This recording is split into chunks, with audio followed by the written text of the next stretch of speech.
everybody? Hope you're having the best day of your life. And if you woke up in America this morning, congratulations. You are the 1% of all time. I truly believe that. So do not allow any crazy politicians to convince you that you're a victim when you woke up in the greatest nation that has ever existed on the face of the earth. Last night's debate between President Trump, Joe Biden, and Chris Wallace. This was fascinating. I know a lot of people just thought it was a train wreck, but from my perspective, it was totally fascinating. I listened to the debate live. I went back and listened to the debate again this morning. Then I printed out the transcript and read the debate. And I am telling you right now, a lot of us Trump supporters, we did not believe that Joe Biden was going to show up for this debate. All right? We thought he's going to find a way out. There's no way he can do this. Well, as it turns out, we thought maybe somebody else was going to substitute in for him or something like that. But as it turns out, he did show up. And also Chris Wallace showed up. And it turned out, after reading the transcripts and looking at the debates twice now, President Trump wasn't debating Joe Biden last night. That's a joke. Basically, Joe Biden had, there was a few moments in the debate where Joe Biden had some decent points, but for the most part, Joe Biden really didn't do anything. Read the transcript, print it out. It's about 30 pages. And look at what Joe Biden actually says in the debate. Almost nothing. He calls Trump names, but mainly, most of the interactions are between President Trump and Chris Wallace. It's amazing. Like, I reflect on the part of the debate where President Trump is talking about all the police support he has, and he names off like 10 police organizations that support him. And I mean, a lot of record ones. The very first time the New York City Police Department, Chicago Police Department have ever supported a presidential candidate. The Police Federation, for the very first time, the National Police Federation, for the very first time, is backing a presidential candidate. It's President Trump, over 800,000 members in that organization, so forth and so on. And President Trump asked Joe Biden, who do you have supporting you? And Joe Biden says, I have plenty of organizations. And President Trump says, name one. And Joe Biden stands there looking at his podium for about 3 seconds with no answer. And Chris Wallace interrupts to save him. I want to move on now, Chris Wallace says. Yeah, I bet you do. Now, think about the frustration of President Trump. Now, I mean, honestly, realistically, now I know there's a lot of people out there that probably don't like his style and how combative he is, but I personally do. I actually like that a lot. I don't care about the rules of debate. That's irrelevant, all right? What I care about is that this president fights for us. This president fights for America. This president fights for the American worker, the American people, the country of America itself. And he's not intimidated by the press. He's not intimidated by the elites. He's not intimidated by China. He's not intimidated by Russia. He's not intimidated by ISIS. He's not intimidated by Iran. He's not intimidated by North Korea. He's not intimidated by anybody, especially a washed-up has-been like Joe Biden. Chris Wallace was trying to hold his own against the president, though. And in my opinion, one of the most biased things that we can see is the very questions that were asked. I mean, think about this. President Trump just had one of the most remarkable first terms of any president ever. I mean, seriously, people. Do you realize that he's been nominated now for 3 Nobel Peace Prizes? He negotiated peace between Kosovo and Serbia. He negotiated peace between United Arab Emirates and Israel. He negotiated peace treaties between Bahrain and Israel. Okay, he's been nominated for 3 Nobel Peace Prizes. Wasn't even mentioned once in the debates. All right, President Trump actually shuts down travel from China on January 31st. At the time when President Trump shut down travel from China, there were 7 known cases in the United States with 0 deaths, all right? When he did this, Joe Biden and all the Democrats called him an overreacting racist xenophobe, all right? President Trump, Dr. Fauci says, by shutting down travel from China so quickly, Dr. Fauci says President Trump saved untold American lives. And yet, Chris Wallace does not even talk about this at all. He doesn't even mention Xi Jinping. He doesn't even mention China. He doesn't even mention the fact that Xi Jinping knew about human-to-human transmission on December 6th and lied to the world for 39 days while he sent 4,000 people a day direct flight from Wuhan to America. He doesn't even mention that out of the city of Wuhan, Xi Jinping stopped all travel from Wuhan to anywhere else in China, but allowed travel to America, where he seeded our beautiful nation with a plan and a purpose for 39 days, all right? if Joe Biden would have been president on January 31st, this country would have stayed open. And if you guys all remember, the estimated death toll from this virus was originally 2 to 3 million. Okay, 2 to 3 million. If we do not shut down travel, if we don't do mitigation, 2 to 3 million was the prediction for the death rate of this virus. I mean, how many Americans were going to die? We currently have 204,000, which is entirely too many. One is too many. But the thing is, how can it possibly be that Xi Jinping is responsible for the death of 204,000 Americans and President Trump is the only one who mentions that? Joe Biden never said anything about China. Joe Biden acts like China has nothing to do with this virus. Chris Wallace said absolutely nothing about this. Why is it that the mainstream media is so terrified of China? Why is it that the Democrats are so terrified of China? You know, it's amazing. It really is amazing. And then, so if you're President Trump, you got to be really, really frustrated. You had the hottest economy. Before this virus came in from China, you had the hottest economy we've ever had. I mean, the facts of the matter are that we had the lowest poverty rate of all time for Black Hispanic Americans, the lowest poverty rate ever recorded. We had the highest wage growth for Black Americans at 9.2% annual, and the highest wage growth ever recorded for Hispanic Americans at 7.2% annual, and the highest wage growth for most Americans at 3.2% in decades. All right, these were realities. Trump created 7.1 million jobs before coronavirus. We actually had 1.5 million more jobs than we had people to fill them. And yet none of this was even mentioned in the debate. Instead, we got questions like, we had interesting questions like, we had to hear about the Charlottesville thing again, which was framed in a way that would just reflect all the negative lies that have been perpetuated by the mainstream media. The whole argument was framed in a way that was disingenuous.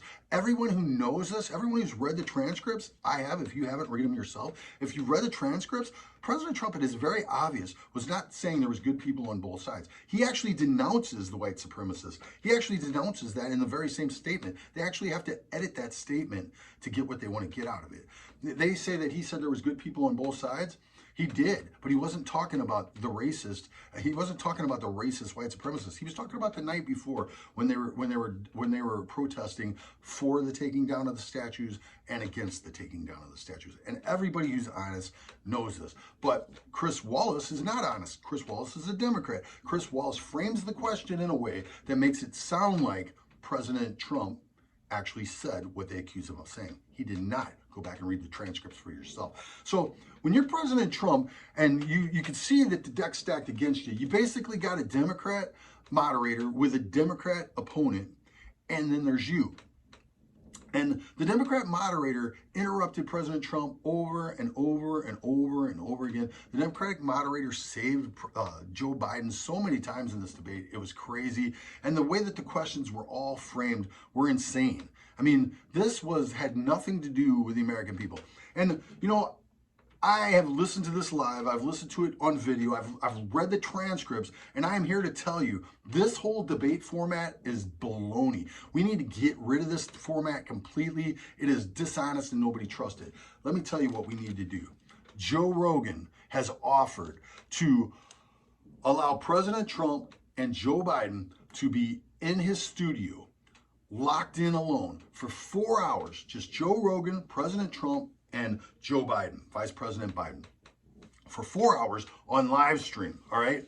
Joe Rogan is a guy who claims to be from the left, all right? But people trust him. I trust him. I am about as rabid of Trump supporter as you can get. I mean, I love President Trump. I think this dude is the greatest president of my lifetime, hands down, no contest. I think he's one of the greatest presidents of all time, all right? His accomplishments are incredible. I mean, the things he's done in his first, I mean, remember the border crisis? Remember how we had all those hundreds of thousands of people coming over the border every year? Yeah, you don't hear anything about that anymore. Isn't that funny? You know why? Because President Trump told Mexico, if you don't stop the people, if you don't put soldiers on your southern border to stop people from coming into our country, I will put 100% tariff on every single vehicle you have coming into the United States.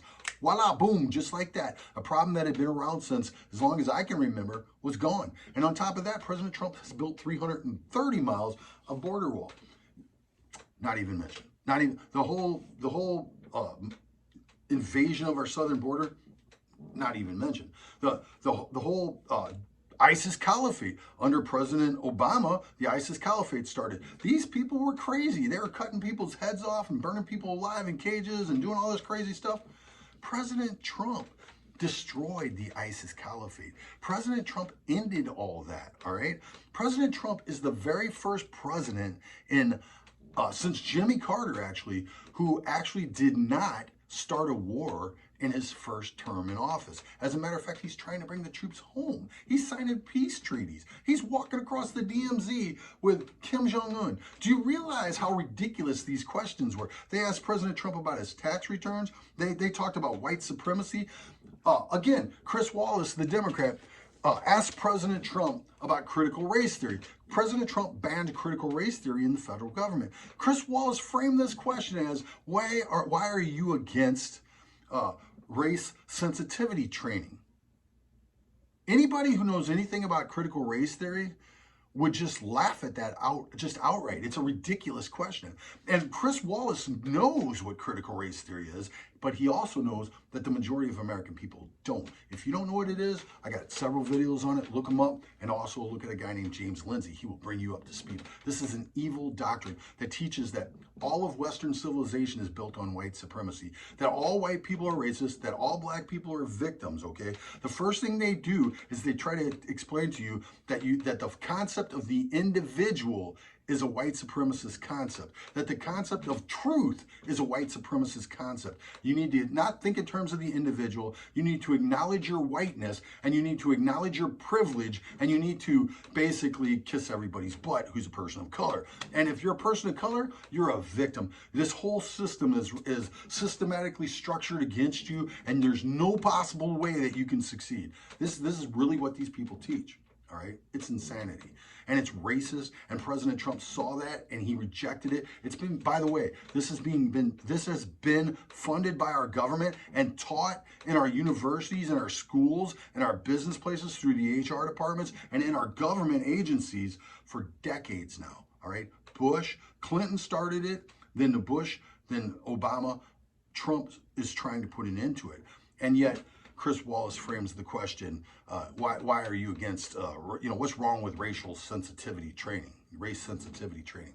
It's not that. This is a totally racist worldview. It's called critical race theory. Check it out.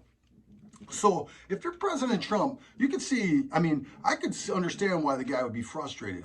Here you've been nominated for 3 Nobel Peace Prizes. You walked across the DMZ with Kim Jong-un. You've stopped the migration of just hundreds of thousands of people from our southern border coming in illegally into our country. You've created the greatest economy, created the lowest poverty rate of all time ever recorded, lowest unemployment rate ever recorded, so forth and so on. And people want to ask you about white supremacy. People want to ask you about your tax returns. People want to ask you about stupid stuff that doesn't even matter. All right. So, Joe Rogan, you hear me, buddy? I love you, man. Joe Rogan, man, I love your podcast. Sometimes you make me want to pull my hair out if I had any. I don't anymore. I'm like you. But if I did, there's times when I want to pull my hair out, but for the most part, 99% of the time, I just absolutely love your approach to things. You make me laugh. You're a great guy. And you know what? Please push for this. President Trump has already said, Joe Rogan put out the offer. He will do a 4-hour, he will moderate a 4-hour debate between President Trump and Joe Biden. And President Trump immediately said, I'm in, I'll do it. Crickets from Joe Biden. So you people out there, put pressure on Vice President Biden to actually participate in this. Screw the rest of these debates. I could care less about these traditional moderated debates. Do you see this whole get up? Did you see the beginning of this? If you didn't watch if you didn't watch any of the networks, if you watch just on YouTube, the way that they spent the first 20 minutes before the debate patting themselves on the back about all the amazing work that they did to make this happen and how incredible they are and the debate commission and everything. Just baloney. Just shut up. You guys are, that is a useless model. It's moderated always by leftists pretending to be fair. They're not. And you know what? Let's let Joe Rogan do it. Let's see 4 hours with Joe Rogan, Joe Biden, and President Trump in a room alone on live stream. And I will tell you what, I guarantee you, at the end of that debate, we will know more than we'll ever know if we saw 20 of those debates like we saw last night. We will know, because Joe Rogan asked the right questions. Joe Rogan's not an idiot. For you liberals out there, for you leftists, Joe Rogan will push back on Trump on his views on climate change. You know, Trump, I agree with Trump, but Joe Rogan will push on Trump on his views on climate change. But Joe Rogan isn't going to let Joe Biden not answer questions like Joe Biden was asked the question, would he stack the court? He said, I'm not going to answer that question. What? You're not going to answer that question? Will he end the filibuster? Yeah, I'm not going to answer that question. He said, what? There's legitimate stories. I mean, we actually have reports, like legitimate, like well-sourced reports that Hunter Biden actually did receive a lot of money from the wife of the mayor of Moscow. All right, that's a big deal, because guess what? You can't be a billionaire mayor in Moscow without being friends with Putin, all right? And the whole trip over to China on Air Force Two and the $1.5 billion, Joe Rogan isn't gonna let that stuff slide. He's gonna get to the bottom of it. Joe Biden is not gonna tell Joe Rogan that he's not gonna answer that question, because Joe Rogan will be ripping on him. And you know what? President Trump will get cornered in some things too. I mean, I have no doubt about it. Joe Rogan will push hard on President Trump, but guess what? Here's the difference. President Trump can take it. Joe Rogan can push on President Trump all he wants to. President Trump can take it. He can answer the questions. He's a man. He's an alpha male. He's got that dragon energy, baby. And you know what? He uses that to fight for us every single day. And he's not afraid to sit in a cave with Joe Rogan for 4 hours on live stream. Joe Biden's terrified of that, because he's not an alpha male. He's a weak, fragile old man who, you really want to know the truth of it? This guy was a racist who fought for segregation throughout the 70s. You heard me right. Segregation. He fought for segregation. Joe Biden was actually politically allied to George Wallace. He fought for segregation throughout the 70s into the 80s, okay? Joe Biden actually wrote the '94 crime bill, which incarcerated more black Americans than anything that's ever happened on the planet. Joe Biden did these things. Nobody's even talking about it, all right? Joe Rogan wouldn't let him slide on these things. Joe Rogan, if you're out there, buddy, man, I love your podcast. You know, please, I'm begging you, please, Mr. Rogan, please just push Biden on this. Please, if Biden won't come on your show, have President Trump on your show. Let President Trump come to your show and leave an empty seat there. You can put a pop-up mannequin of Joe Biden if he doesn't want to show up. All right, make him look like the fool he is. All right, but you can ask him questions. You get about as many answers as Chris Wallace did last night, all right? So let's do this, man. Let's do this for America. Joe, I know you love America.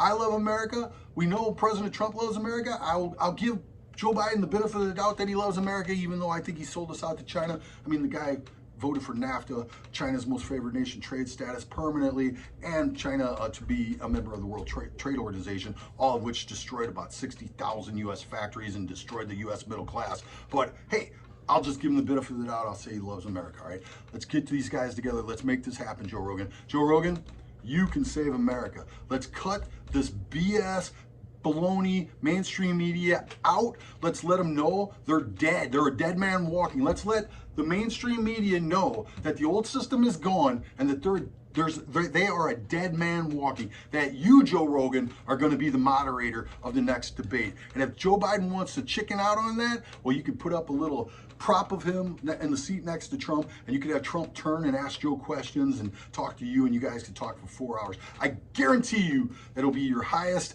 rated show of all time. I 100% guarantee it'll be 10 times greater than Alex Jones and when you had Elon Musk on and Alex Jones on combined. So, man, Joe, please, Joe Rogan, make it happen. All right? Love you guys. Love this country, love America, and you know what? Let the mainstream media know they're a dead man walking. Joe Rogan, take it over, brother. Take it over. President Trump said he's in. See if Joe Biden's got the alpha male characteristics to get in himself. He doesn't. He won't. But let's push him to it, all right? Trump 2020, baby. Let's do it, Joe. Come on, Joe.